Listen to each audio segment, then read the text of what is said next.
block, or they apologise because they can't afford to do anything for the Patreon, and it's like, no, that's not the point. You know, supreme gratitude, supreme love to those who have contributed and you know, absolutely blew my fucking mind with the success of the crowdfunding endeavour. But no scorn or sneering for those who haven't, you know.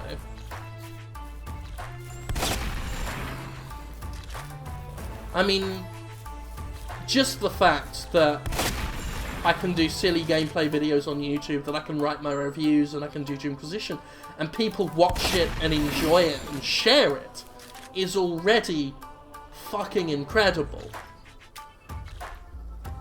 The fact so many of you have allowed me to not only do this full time, but go above and beyond, budget-wise, you know, is just wow. And hopefully soon, once that money gets in place, I can start making some actual, some more improvements to the quality of the stuff I do. You know, it'd be nice to feel like I have a budget that I can fully use. As I said on the 2:45 podcast, you know, it's not like I'm going to go crazy and pull a Double Fine or do anything like some of these developers who get a lot of crowdfunding money and then go crazy with it because they overspend, you know. Try again. Part of what I want to do here is future-proof myself, so, you know, there'll be taxes that need paying, so we're working with that. It helps having a wife who's studying accounting and everything. And, you know, putting some savings away in case things go disastrously wrong. You know, really try and work this like a sensible career, you know. But part of that will include some upgrades and stuff. We're going to look at getting a nice camera and a better microphone for the live action-y stuff. And at some point try and look into some fucking soundproofing.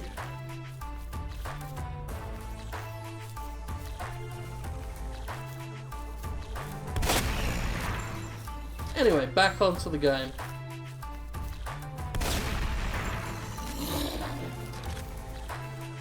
I say back onto the game, I mean, there's not a lot more that can be fucking said, is there?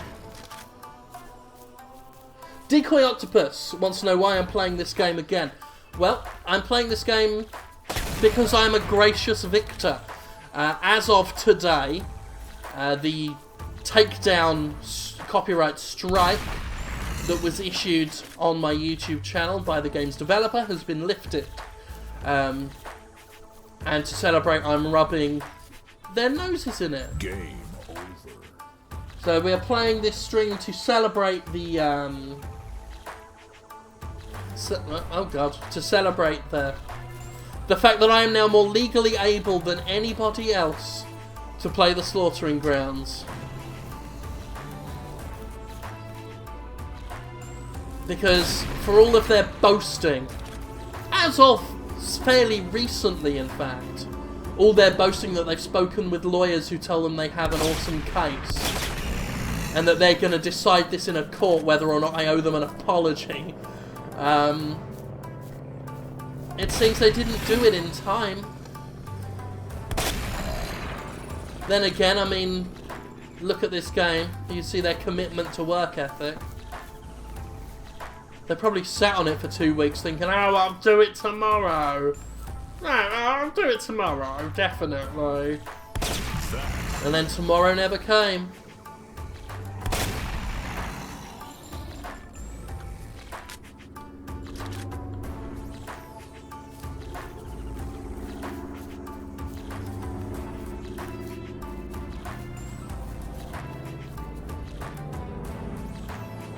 W. Matthew, what are you thinking of doing for Monday's Jimquisition?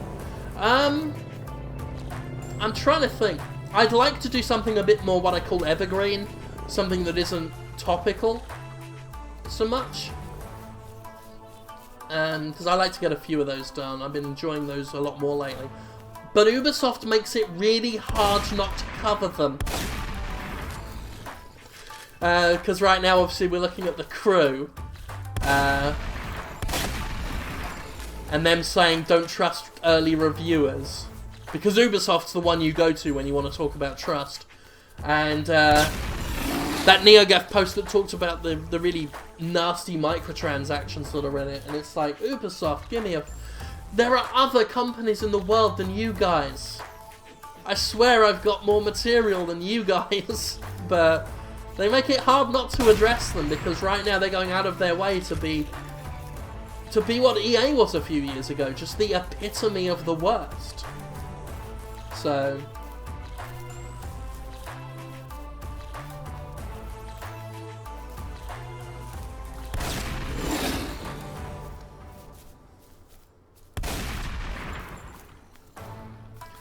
Big werewolf! Okay, get these zombies killed so we can look at him.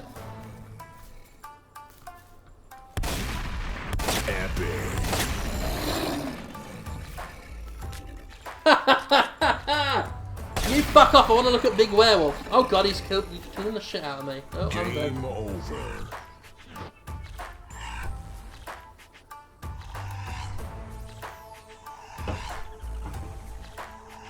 What the hell, am I just dying for no... I just died, but there was nothing there.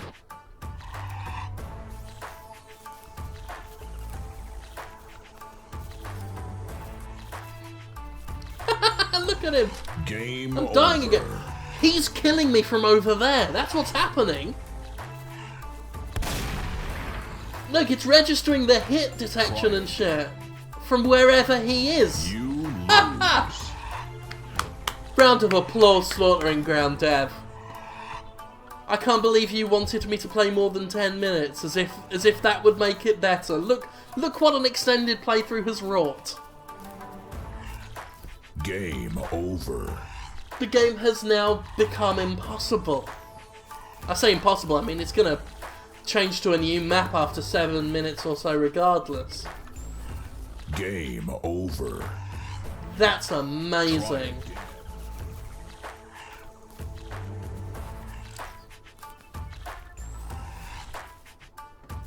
I don't even know where he is.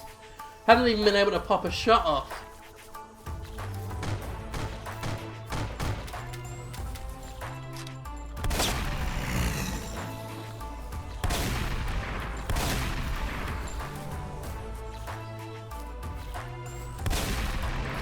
It looks like it stopped attacking. If we can find it before it starts again, I should be able to pop a couple rounds into the bastard.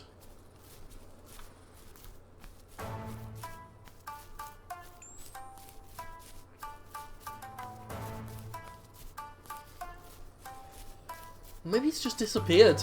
I can't see him now. He's a big fella. He's not a little fella, he's a big fella. So we should be able to find him.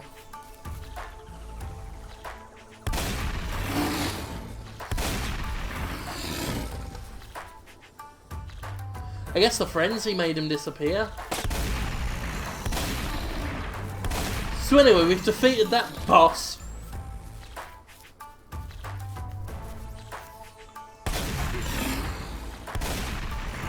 Or maybe I killed him because I fired those shots. And it just thought, fuck it, neither of you are near each other, you can both just auto-hit. I guess that's what happened. As we kill the werewolf.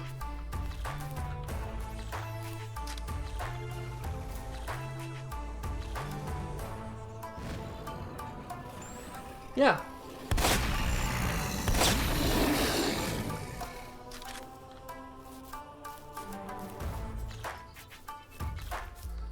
Yep. Kendu72 and Benderguide Fran.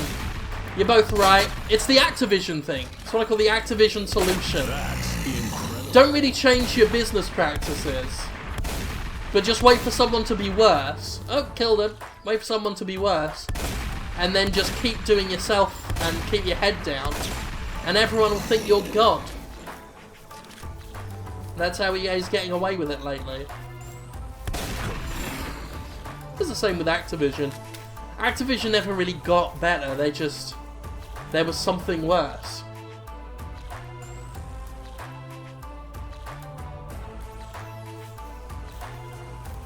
Oh, I guess we can use this as well. Got a tripwire explosive that apparently didn't spawn. Game over. Yeah, whatever, mate.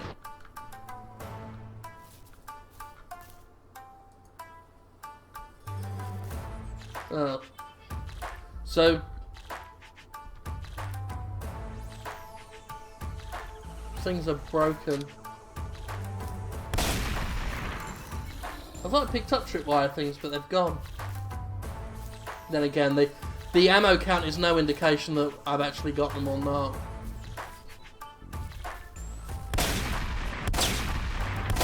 He went through the wall. Because of course he did.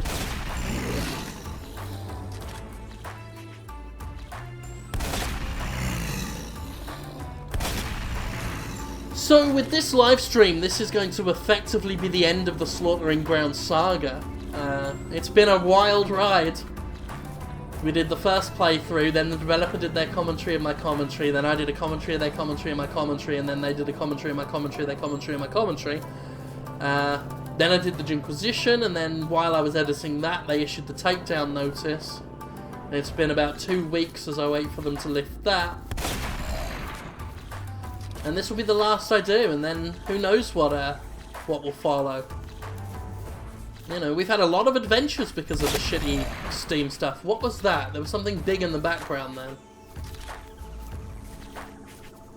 Maybe it was just a shadow, but I want to go see. You know, we've had air control. That was a big adventure. Earth Year 2066 with Muxwell flipping out at me and announcing a Jim Sterling edition of his game. Island Light issued me with a takedown notice when all I did was do a commentary of their trailer, and considering some of the games I've covered there, not even that insultingly. Oh, Cobra Studio. Zenfish Sim, which didn't have much of a fallout, but was certainly interesting to cover. More recently, I covered Voice of Pripyat 3D, the once was a free-to-play Facebook game, I believe, and went on Steam for like $10 or something ridiculous. And the developer in there handled all the criticism like a champ, I'll give him that. I mean, the game's awful. Beyond terrible, and it's an insult to try and make itself look like it's associated with Stalker. But they were going crazy in my comment section, answering questions and trying to clarify things and everything. In a classy way, though. I'll give them that.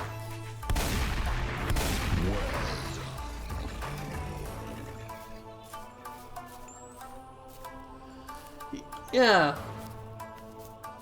Yeah, I'm placing the tripwire explosives, but they're not appearing. Try again.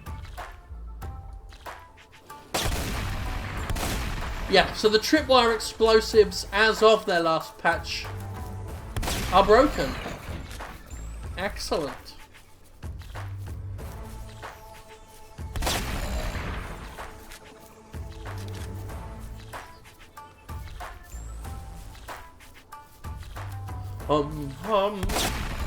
I didn't even notice that. Who said that? Fenrac101 points out that the total kills have capped out at 299 and don't go up any further. Clearly killed more than that by now. Game over.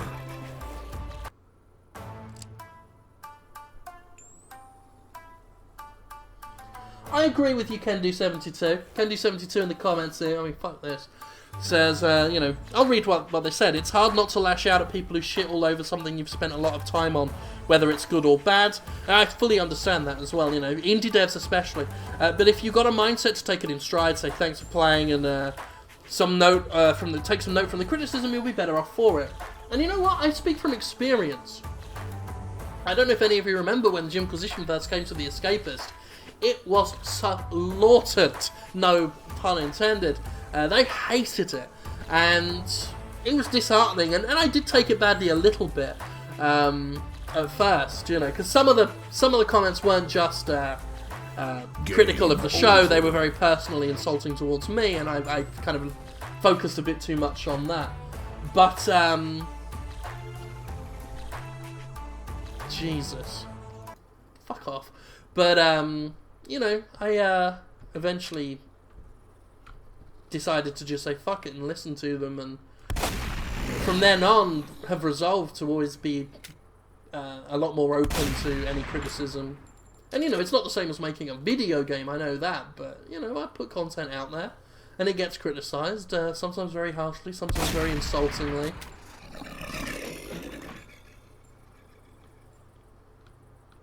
But there's nothing to be gained from not even attempting to learn from it.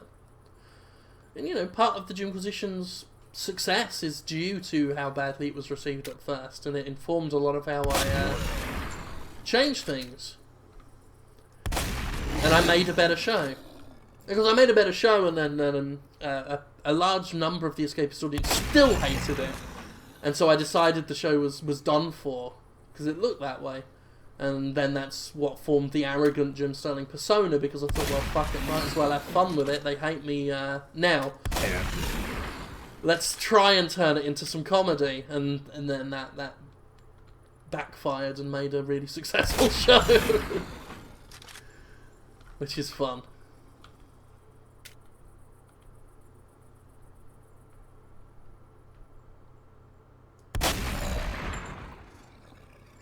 You feel lonely when the music goes, like an old friend that you never actually liked has gone. But now that the friend has gone, you almost miss him. What the hell is wrong with?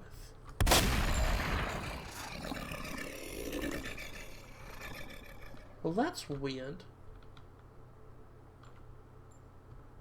Oh. So I'm just pressing the sprint button without moving. Just confuses me. Now, something was weird because it seemed to be I seem to be moving in one direction without wanting to for some reason. Anyway, but yeah, that music is like Father Stone from Father Ted. If you're a watcher of Father Ted, the really annoying thing that sits there, making you feel awkward and uncomfortable, and then when you think you've lost him, you realise you missed him. Rage Quitting Life asks, Jim, are you #gay for Jim? I'm very gay for myself. At least once a day.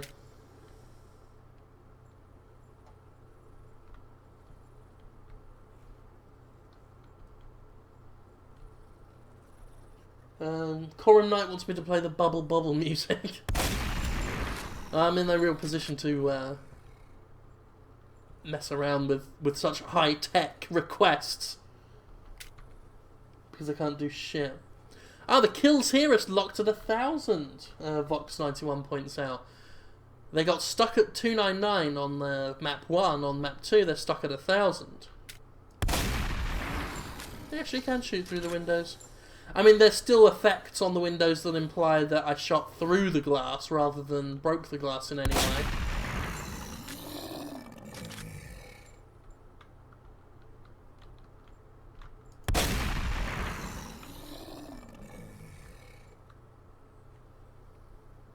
Ah!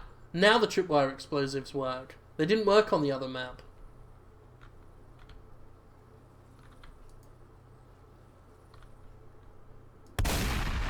I mean, it doesn't matter. Try again. Yeah, that shotgun has some range to it. As if damage changes when you get closer or further away. Of course it fucking doesn't. I could shoot in Premiere. Can't shoot through the ammo box. That's more to do with invisible walls than range. As you can see there, it's hitting the invisible wall, the bullets, Look at that. Environment so destructive, you do damage to the oxygen.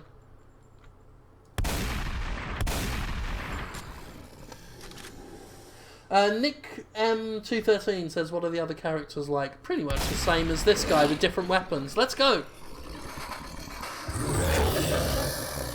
Oh no, oh. The ogre guy appeared just as I clicked off. That sucks. So we got Snake. When the world fell apart, Snake finally felt at home. Bash in heads or spray shotgun blasts galore. Either way, he's having a good time. I don't think there is a melee attack here.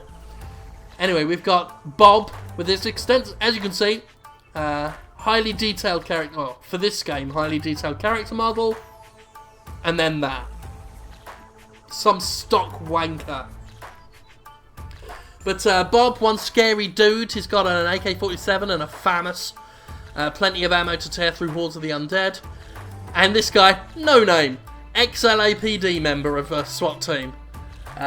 Solid set of skills and equipment to get the job done. Shit weapons. This guy, Bob, not too bad. Would be Bob, why not? Look at that. 6,000 armor. Let's go back.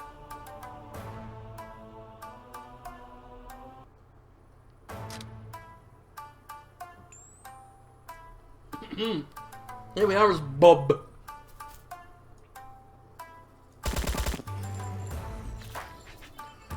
I forgot how disconcerting that is.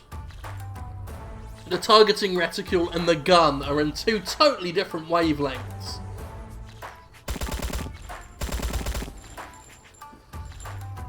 You shoot them without the gun pointing at them. Victory. Well done.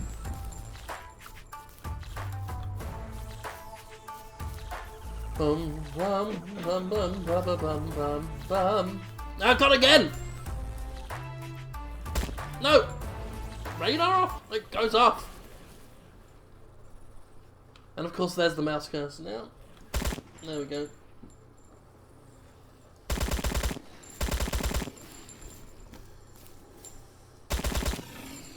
Let's say there are sights, but. Have a look at our FAMAS, which obscures half the screen.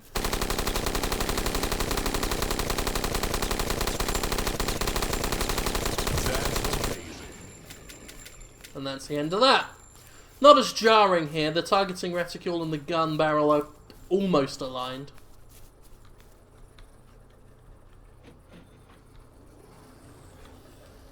Needs us some ammos. There's a... I don't know if you saw the radioactive barrel there, which to my knowledge doesn't explode. Don't worry about that. Oh no, shit! Ah, fuck, there was ammo up there. Oh well, there'll be some more. Here we go. Okay, so... Celtic Stag says we're at 1,000 kills. They're keeping a track of that kill counter that never changes.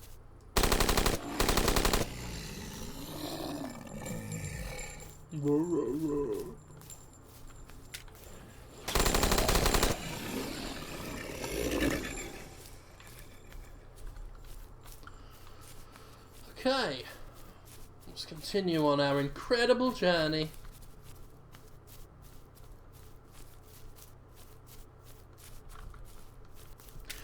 You know what I might do this week? I might actually write a real review of this. Epic. Let that be the last gasp of the Slaughtering Ground saga. It's what the guy wanted from the very beginning. It's what the dev team wanted.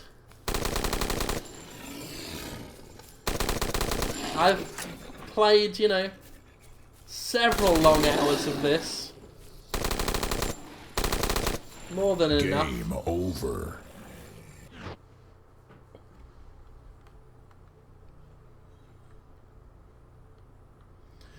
You know what? I probably wouldn't give it a 0. If only for the fact that I've never really given a 0. I've given unscored reviews before. When a game has been so awful that I couldn't even play more than like a couple hours. Like of a game that clearly had more to it than that.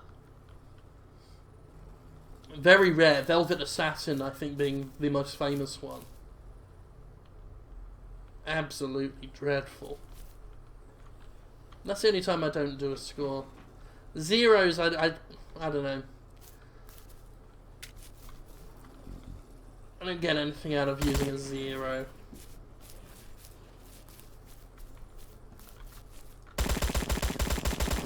Epic.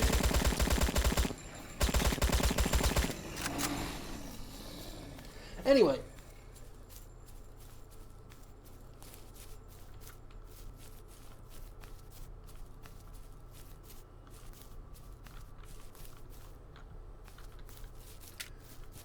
Here we go, continuing.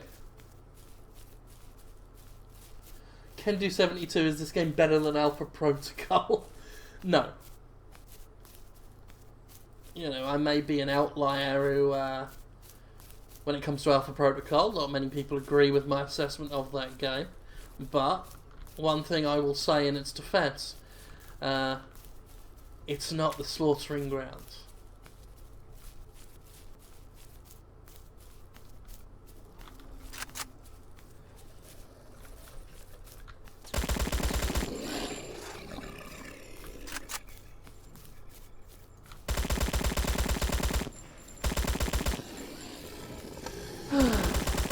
Saints preserve us.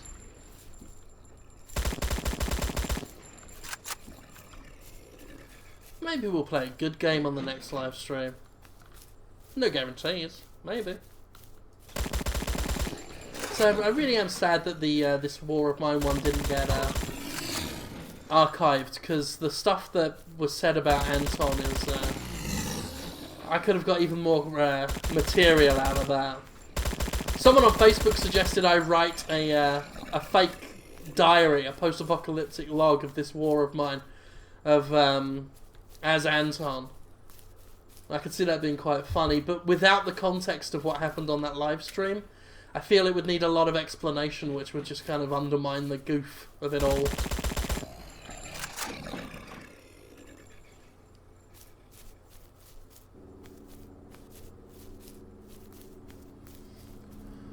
But yeah, this War of Mine, clearly I bring it up a lot because I've just been so captivated by it.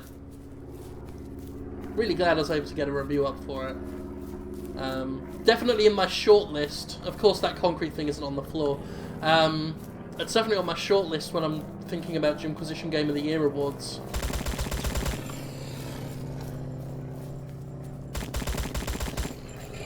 As far as the shortlist for the traditional top 10 shittiest games, Lord, I don't even know how I'm going to deal with that one. Still. I've been trying to work that out since February. I already had more than 10 candidates, I think, by February. You know, the year started with Ibn Batata and got worse from there. Think about that. This is a year in which the Trail of Ibn Batata may not make it on the list of worst games. That's how bad it is.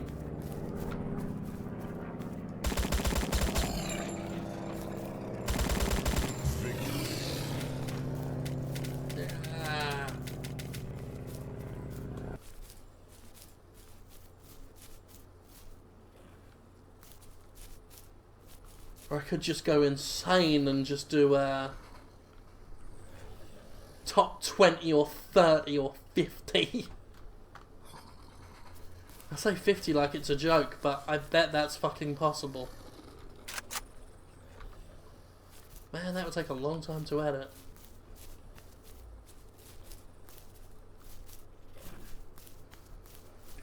If I started now? I don't know. But there are other options. There's all sorts of options I can explore for dealing with it.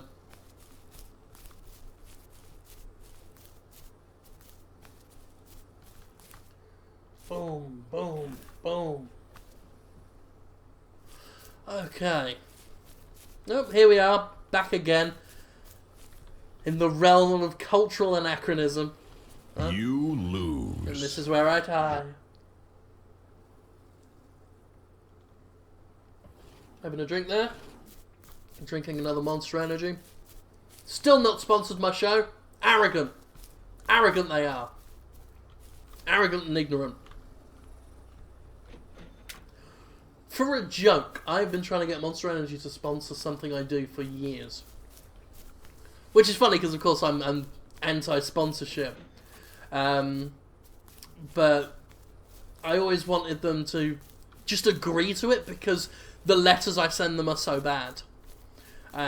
If you ever listen to Dismal Jesters, you know that we did this kind of by committee drawing together of letters where we'd ask for free stuff to quote-unquote sponsor our podcast, our awful podcast, on the assumption no one would ever go for it. Monster was one of them, didn't go for it. But Jones Soda did. That always made me laugh.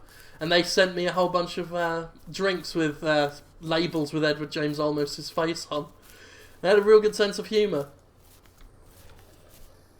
And that's it. It's like, I don't believe in brand deals and shit, personally. But if you show me you're a company with a good sense of humour, and, you know, you do a decent product on top of it, I'm not above shilling your shit out of sheer respect. If it's a product I already believe in, and you show yourself to be a good fucking company, then yeah, I'll tell people, yeah, I rate these fucking guys. I won't want money for it. But a carbonated beverage won't go amiss. Rage Quitting Life asks whatever happened with Sabrina Dropkick. You know, Pipe Dream Products never did send us the free dildos. To date, the most crushing disappointment in my career. I had to go buy my own still. Try it. But yeah, Sabrina was scheduled to go on one episode and then didn't because she got caught with her schedule or something. And we just never got round to getting it set up. These things happen, unfortunately.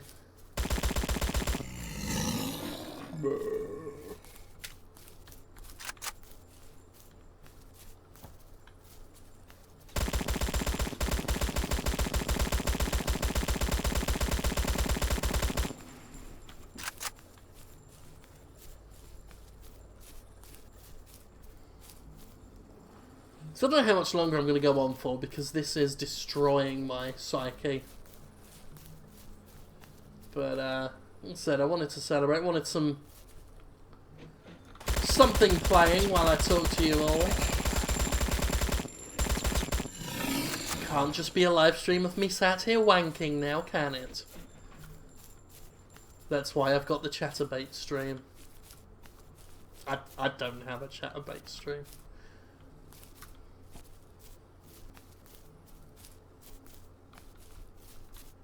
No, come here.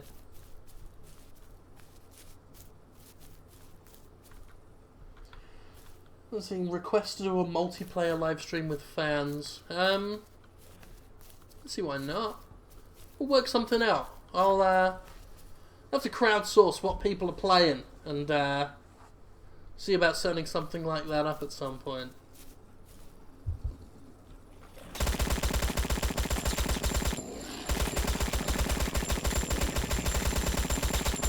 I normally shy away from those things predominantly due to having a crippling fear of anything involving logistics. Anything that involves synchronizing more than one person, because I can barely synchronize myself with myself.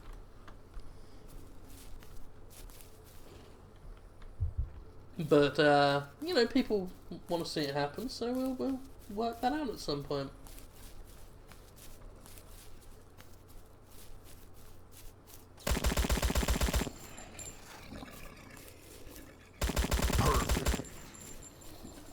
Is it perfect? Is it really perfect? Less than 4 minutes to go for the map change.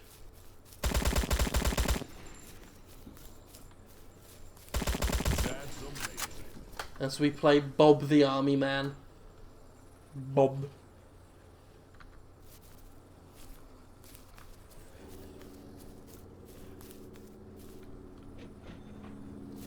Collecting valuable cash money. Silent Killer 685. Did anyone mind when Destiny's reviews came after launch rather than before? It's an interesting case. It's like, I understand why MMOs do that. You know. And for all intents and purposes, I mean, let's say Destiny's an MMO for the sake of argument. You know. You know, I understand why a lot of MMOs do that, because you want the public servers, you want to see how that works. When it comes to games like The Crew, I think Ubisoft's spinning us a line of bullshit, because the kind of social interaction shit that goes on in there can be done with reviewers. You know. But when it's something that contingent on working online, especially when it's something like Destiny, that if the online didn't work, the game wouldn't work. I understand why it happened. Doesn't stop people from being suspect, and it's still not conducive to a good review environment.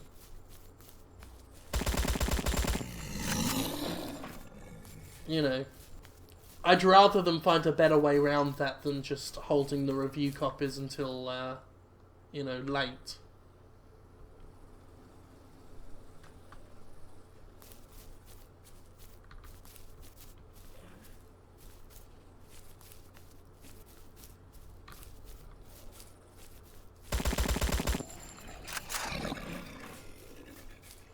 What's Hot Cromdis linking there in the chat? Linking to something in the Jimquisition Facebook group. Which I didn't set up, by the way. Again, I was talking earlier about how the Shattered, the fans of my podcasting endeavours, set up groups. They went ahead and set a Jimquisition one up. Awesome. Which, you know, fair play to them. I always point out they're unofficial, just in case something disastrous happens there. Game over. I don't want to be held accountable for what those tiny little monsters do. But, yeah. To date, the only official Facebook presence I have is the official Jim Sterling page. But I definitely hang out at several of the Shattered's Facebook groups, because there's some really cool people there, and as I said, I count several of them as friends now.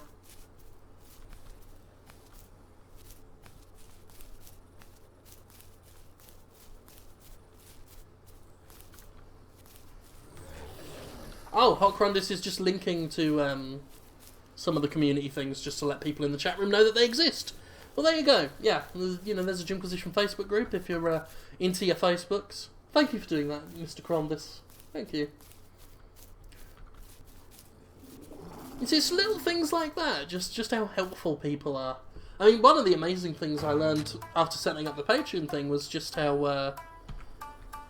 much people wanted to help. I got a lot of people saying, at some point, the AK-47 and the FAMA switched as default weapons. I stuck with the AK-47 because I didn't want to swap fucking weapons every single time. Ugh, I'm gonna have to collect a load of ammo for this fucking thing now. Anyway, yeah, one thing that I found amazing was just how much offers of help I got. Web developers, writers, graphic designers, proofreaders, and people saying they didn't want any paying or anything. It's just they just wanted to help, which is, like I said, just the mind-blowing. Oh, the music's back, of course. Now that we've swapped maps, the map will still say it's off. Let's see what it's like with everything off. Look at us flying with no pants.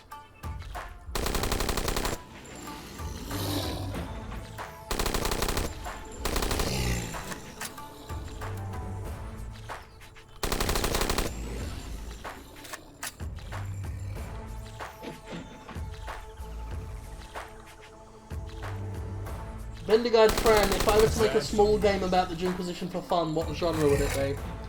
I don't know, there are 2 professional developers who are interested in making a Jimquisition game. Ashton Rays, who did Richard and Alice and is working on the horror adventure game Sepulchre, of which, disclosure, I am voice acting in. I actually recorded my lines for Sepulchre yesterday, and I am very excited. It's going to be a very fun role.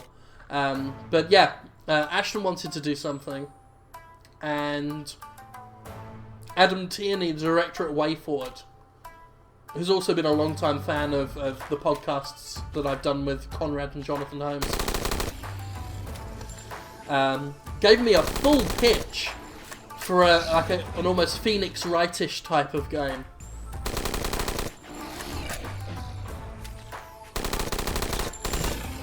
So, yeah, there's professional interest.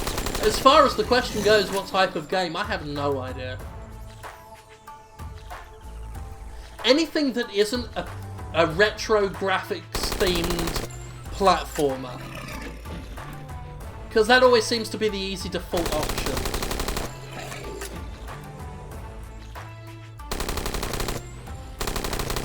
Well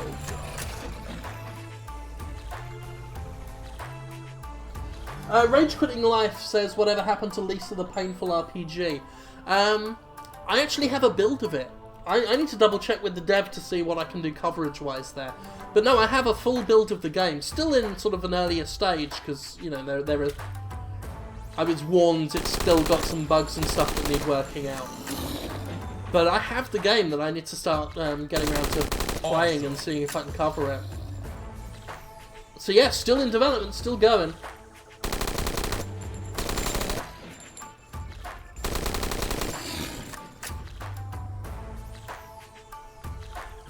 I'm not even looking at the screen, it's just fucking... Yes, Madness 1660. The game's narration spawns where you are. You know. Ridiculous.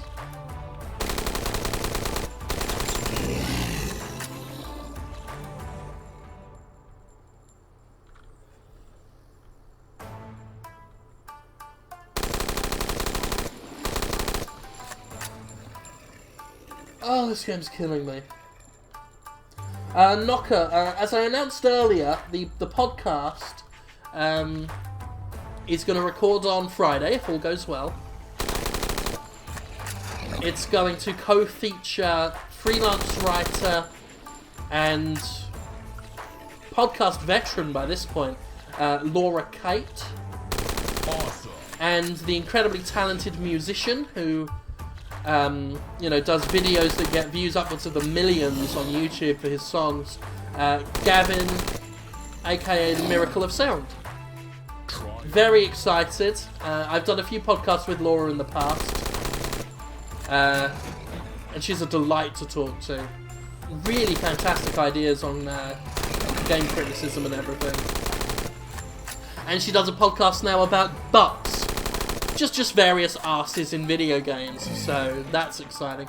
And Gavin, you know, I met him twice at the 2 Escapist Expos, and we still talk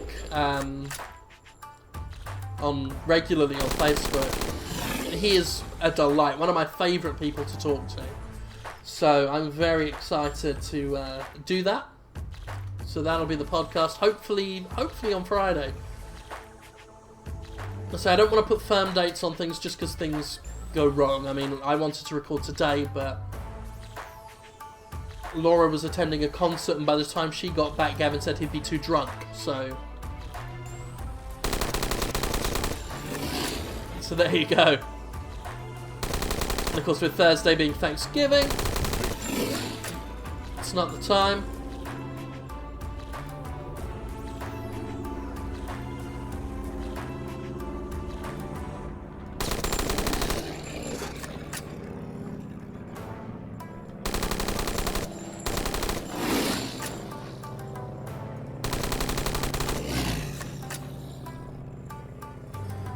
Miracle of Sound is excellent. I mean, I've been friends with him for years now, and I was going through his music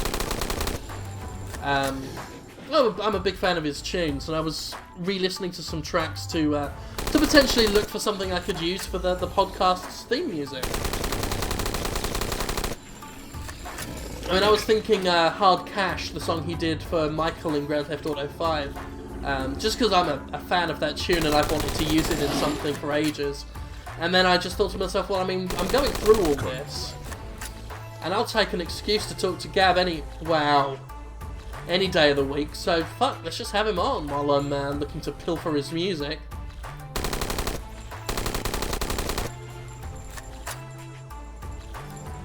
So I'm just looking at the hodgepodge fucking ammo drops here.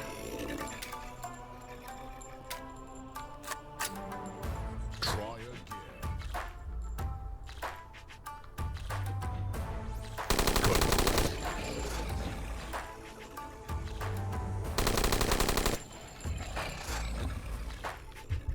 Because we don't know how much time we've got left now that I've removed everything HUD-wise.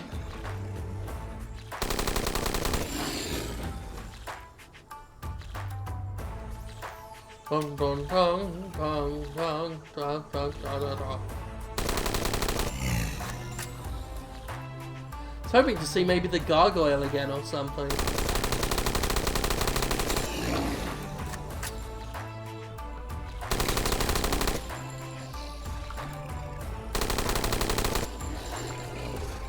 Don't think we're gonna see it.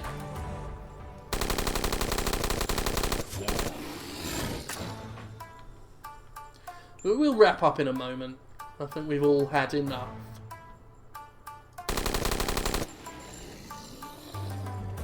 Then hopefully I'm archiving now, so there'll be a VOD of this and see about popping it on YouTube and all that.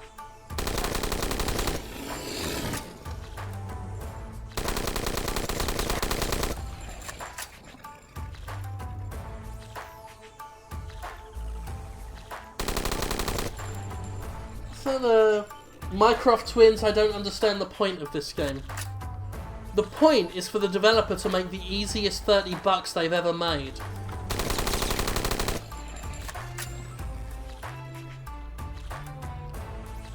The chat talking about the Wii U. I'm a huge fan of Nintendo lately. Like I go through phases of having, you know, a preferred console because I'm not tied to any one of them. And, you know, my favoritism's based on what they're doing at that moment. And right now, like, I've been on such a big Nintendo kick.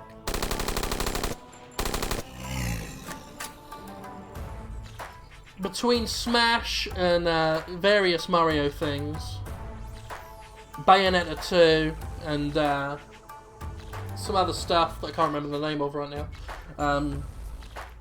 Yeah. I'm looking for and also finding excuses to put my Wii U on.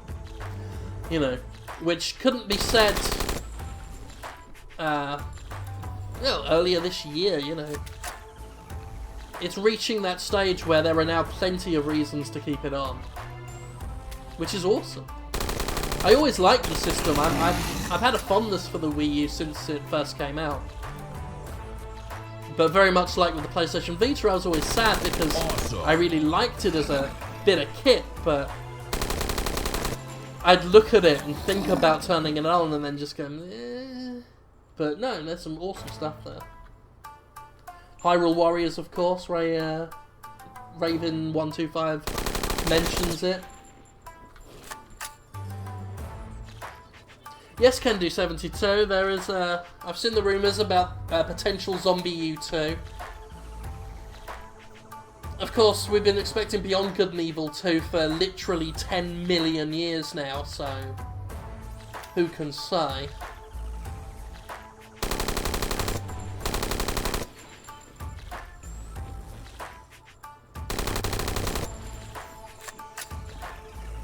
Anyway, I think I'm going to end this now. I think we've all had enough. Thank you for being with me here. Thank you for joining me on this wonderful journey. I hope you had fun. This was a nice little impromptu celebratory live stream, just reveling in me getting my content back reinstated. It was even less about having the video back and more about, you know, having my YouTube channel thrown into bad standing and increasing the risk of it being closed down for good. You know, more strikes like that from other developers could have done it, and that's horrible and really shitty, and I hate the guilty until proven innocent bullshit. Not even proven innocent, it's guilty until proven that the incompetent developer can't get off their fucking arse and pursue this. But anyway, that's that. I'm gonna go now. I'm gonna let you go about your business, and I'll be back, like I say, hoping to do a lot more live streaming. So keep an eye on this channel and keep an eye on my social media and all that shit where I normally promote things. And I'll see you later. Thank you very much as usual. Bye.